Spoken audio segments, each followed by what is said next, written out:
ग़रीब आहियां, मिसकीन आहियां, मां बेॾोही आहियां, मुंहिंजो पुट बि बेॾोही आहे। मुंहिंजो जाफ़र जे पुट ने सालिह मुंहिंजो रे गुनाह मुंहिंजे पुट जो नालो ॾिनो आहे। मां गुज़ारिश थी कयां पंहिंजे ज़मींदारनि खे, एसपीअ खे, साईं हसन शाह खे त मुंहिंजी मदद कनि। मुंहिंजे पुलिस घर में का शइ न छॾी आहे, न आधी आहे न माधी आहे। मुंहिंजे घर में पुलिस, मुंहिंजा बच्चा आहिनि कोन। मुंहिंजो मुड़ुसु बीमार आहे, उहो खट ते आहे, उन खे 2-3 चकर ॿधी विया आहिनि, वरी पैसा वठी फिटी था कनि।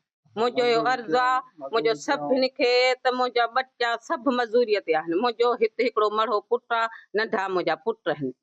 मूंसां बेजाइज़ी जाफ़र जे पुट ने ऐं सालिह मूंसां तमामु ॾाढी कई आहे। जेका मूंखे मदद उन्हनि खां पुॼे त मूंसां मदद मूं ते क़ुर ते मदद। कॾहिं बि मां सालिह जी ॾोहियाणी कान्हा का। पुलिस असांखे तपाए ॾिनो आहे। असां ज़ालू माण्हू आहियूं, राति जो अचे पुलिस 2 बजे 1 बजे असां सां ज़ुल्म थी अचे करे। असां काॾे वञूं हो था चवनि त असां हिनखे लॾो पटायूं। मां ग़रीब काॾे वञा, मज़दूर माण्हू, मुंहिंजा बच्चा, मां कहिड़ियूं किराए ते जायूं वठी मां किथे वञी वेहां।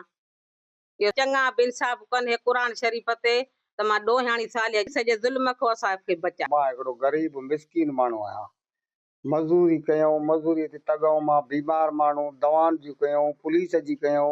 असां पुलिस तमामु नाइंसाफ़ी थी करे सालिह जे चवण ते, ऐं सभिनी खे ख़बर आहे। मुंहिंजे पुट जो नालो ॾेई छॾनि, मूं पटे सटे ॾोकड़ो ज़मानत कराई ने पुलिस जे तताऊं। पोइ बि कई चकर पुलिस मुंहिंजे जेको आहे सो घर में छापा आया, आधी माधी अंजद मंजद नाजाइज़ का बि शइ न निकिती आहे मूं वटां। मुंहिंजी अपील आहे ख़ुदा करण चङनि खे, ओड़े पाड़े वारनि खे जेका पुॼे मदद कनि। साईं हसन छा चवनि था, असांजे हद जो आहे जेको आहे सो उन खे असांजो नोटिस वठे। असां सां एतिरो लाचार आहे जो हेतिरो असांखे को घर हुजे त असां छॾे हलिया वञूं। असांखे का वेहण जी जाइ जा चङू को जा वरी असांजी नाजाइज़ मझूं जेको आहे जान छॾाए।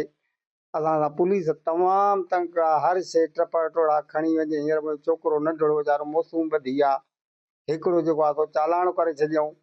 असांखे निंड हराम करे छॾी आहे जेको आहे सो पुलिस असांजी। असांजो को चङो मठो ख़ुदा कारण असांजे पंहिंजे क़ौम जो हुजे, ॿी क़ौम जो हुजे, जेको बि वस वारो हुजे, असांजी मदद करे, असांजो जाइज़ो वठी त असांखे वॾी नाइज भिरियां पुलिस सां ज़ुल्म करे विया हिननि जे चवण ते। ॿकिरियूं काहे वई आहे ऐं उन ॾींहुं राति जो आई आहे, मुंहिंजे औरतुनि सां घटि वधि बदतमीज़ी करे वई, तशदुद करे वई आहे। हाणे एसपी रोहिल खोसे साहब खे अपील आहे मुंहिंजी त मूं ज़मानत बि छो कराई।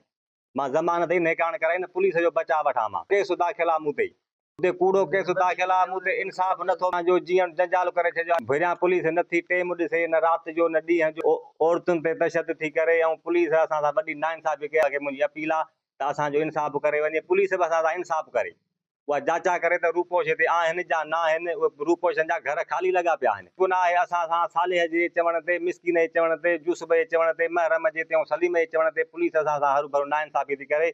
या एसपी साहब रोहिल खोसे खे इहा ई मुंहिंजी अपील आहे त मुंहिंजो ज़ामिन मारे मूंखे जेल करे भला। त मां ग़रीब मिसकीन माण्हू, मां मज़दूरी कंदो आहियां। तारीख़ जे अॻे ॾींहं ते मां ईंदो आहियां ॻोठ मोटी, वरी मां तारीख़ खाई वरी मां मज़दूरी ते हलियो वेंदो आहियां। हाणे मां मज़दूरी कयां, इंसाफ़ न मिलियो मूंखे त मां हिननि ॾे बि क़ुर शरीफ़ मोकिलियो आहे। मां एसपी साहब वटि बि क़ुर शरीफ़ खणी वेंदुसि। IG साहब ॾे क़ुर शरीफ़ नथो मिले त मां एसपी साहब जे ऑफिस ते दर ते पाण खे पेट्रोल लाइ ॿाहिरि ॾींदुसि।